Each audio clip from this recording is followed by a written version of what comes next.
Lakers, isang panalo na lang para masecure ang top 3 seed. Denver Nuggets, halos masecure na rin ang pang-apat na pwesto. At Warriors, nakaasa na lang sa ibang teams para makaiwas sa play-in tournament. Nagpalakpakan ang mga fans ng Lakers at ang mga fans ng Mavericks dahil lahat sila ay mga fans ni Luka Doncic. Ang mga uniforme ay kulay purpura at ginto ng Lakers, mayroon ding navy blue ng Dallas at retro na berde ng Mavericks. May iba rin na mula sa team na pambansa ng Slovenia at isang club sa Espanya. Lahat ng mga iyon ay may parehong pangalan sa likod ng jersey. Habang naglalaro, nagsigawan ang mga tao tuwing hahawakan niya ang bola at nag-ingay ng todo nang maipasok niya ang kanyang unang shot. Bumuho sila nang siya ay mag-travel pero tumayo at pumalakpak nang siya ay lumabas ng laro. Kahit na bisita na siya ngayon sa panig ng Lakers, pinaalala pa rin ng mga fans ng Mavericks kay Doncic sa bawat pagkakataon na para sa kanila, dito pa rin dapat ang kanyang tahanan. Ipinakita nila ito bago magsimula ang laro, pumila sa gilid ng court para panoorin siya habang ginagawa ang kanyang routine 1 oras bago ang tip-off. Ipinakita nila ito sa pagpapakilala kung saan nag-umapaw ang hiyawan nang ipakilala siya bilang isang Lakers sa unang pagkakataon sa Dallas kasunod ng isang 2 minutong tribute video. At ipinakita nila ito tuwing pumupunta ang Lakers sa free throw line sa unang bahagi ng laro, sabay-sabay nilang isinigaw ang Fire Nico, mga salitang sumisimbolo sa kasalukuyang takbo ng Mavericks season matapos pangunahan ni General Manager Nico Harrison ang trade sa Lakers kapalit ni Anthony Davis, Max Christie ay isang first round pick. Gumanti si Doncic sa mga fans sa pamamagitan ng palabas na paulit-ulit na nilang nasaksihan. Umiskor siya ng 31 puntos sa kanyang 45 puntos sa first half ng panalo ng Lakers. Sa panalong ito, sinigurado ng Lakers ang top 6 seed sa Western Conference Playoffs. Matapos ang kanyang huling basket, tumawag ng timeout ang Dallas at niyakap ni Doncic ang kanyang mga bagong kakampi at napunta siya sa mga bisig ni LeBron James para sa isang mahigpit na yakap. Sa huddle, isinisigaw ng mga tao ang Luka habang pinapalakas pa lalo ng mga players ng Lakers ang sigawan. Ito ang tunay na pagsasakatuparan ng sinabi ni Coach JJ Redick na layunin nilang iparamdam kay Doncic bago magsimula ang laro na ang Lakers ay nasa likod niya. Bago ang laro, inilabas ng mga fans ang kanilang mga cellphone at itinutok ito sa higanteng scoreboard sa itaas ng American Airlines Center habang pinadilim ang mga ilaw kasabay ng pagpapalabas ng 2 minutong video ng mga pinakamahusay na sandali ni Doncic bilang Maverick, isang halo ng malalaking shot, mahiwagang pasa at ng kanyang batang karismang minahal ng mga fans. Habang tumatakbo ang video, nanginginig ang kanyang labi at may mga luha sa sulok ng kanyang mga mata, lantad ang kanyang emosyon. Matapos siyang gawing pangunahing option sa opensa ng Lakers sa unang 2 quarter, naging dominante ang depensa at transition offense ng team sa ikatlong quarter. At kahit bahagyang lumamang ang Dallas sa 4th quarter, isang 2 kamay na dunk ni Christie ang nagbigay ng abante nila. Sa huli, isinara ni Doncic at ng Lakers ang laro sa pamamagitan ng kanilang pinakamahusay na all-around performance habang muling umaling-awngaw sa arena ang sigaw na Fire Nico. Sa kanyang huling paglabas ng laro, binigyan si Doncic ng isa pang standing ovation. Lumingon siya at ipinakita ang kanyang pasasalamat sa mga fans. Sa araw na yon, nakuha ng lahat ang kanilang gusto. Pero ngayon, tanging ang mga fans ng Lakers na lang ang may karapatang angkinin siya.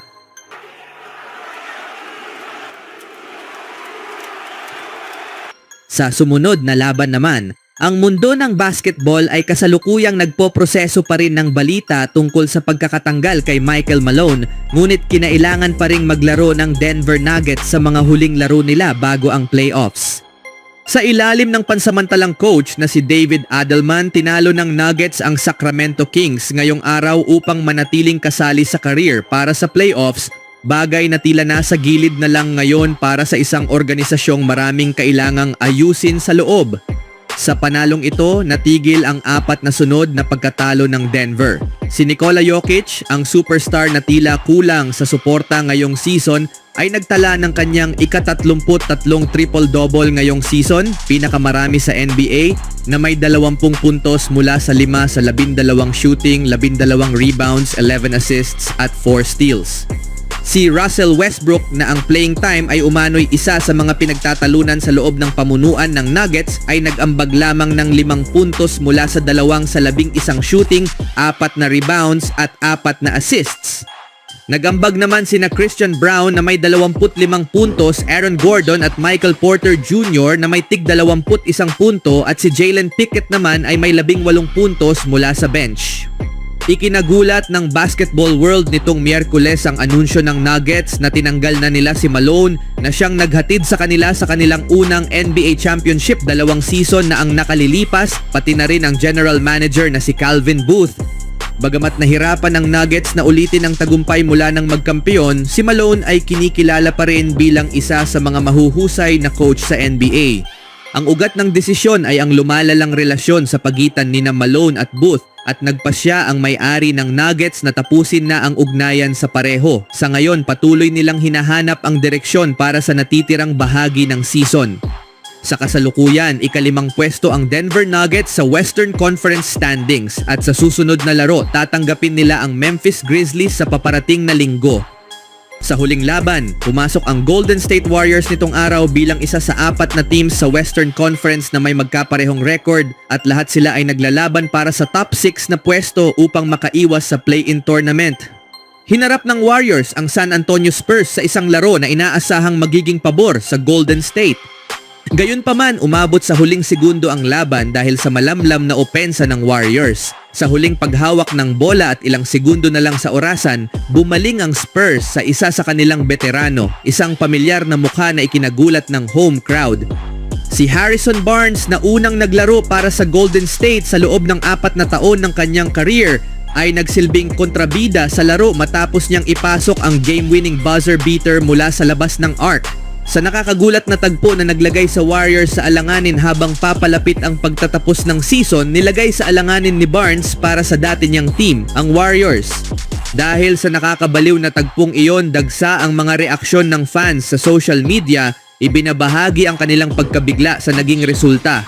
Si Barnes ay may championship ring mula sa Golden State, kung saan lumahok siya sa bawat laro mula regular season hanggang playoffs. Ngayon, kasama na siya sa Spurs at tumutulong sa paghubog ng potensyal na future dynasty ng team.